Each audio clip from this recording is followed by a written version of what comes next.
regardless of who becomes president, regardless of the political end of this, well, is that we're here and we're doing this, and that's what the authoritarians on either side fear the most. Correct, and I think it's inexorable.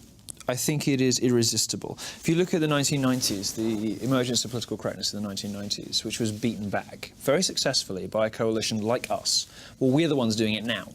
And although in the 90s, these people, as Christina likes to say, got the assistant professorships and, you know, stayed in tenure in the universities and all the rest of it, had to go away from the media, but never really went away. They just sort of, you know, consolidated their power and returned as social justice warriors.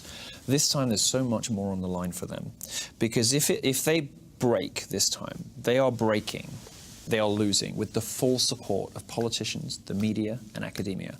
And if people rise up now and say this social justice thing, this language policing, this political correctness, safe spaces, trigger warnings, microaggressions, this stuff is horse shit. And if enough people smash its stranglehold on the public square, it will never recover. It will never come back in like this again, because it will lose at the height of its powers. It will lose in its strongest possible form. It will lose, as we say in the internet, in its final form. Social justice cannot get any stronger than it is now. It is at the peak of its powers, and it's losing. And it's losing because people want freedom. They want to be able to do, say, think, be, play, and read anything. And they have the faith in themselves and in other people that they are able to make the best judgments for themselves on what they believe in. They don't need to be told how to speak.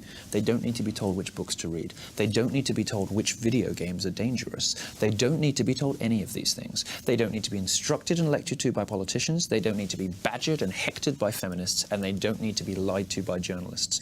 And people are sick of it. And they are sick of the entire mendacious edifice.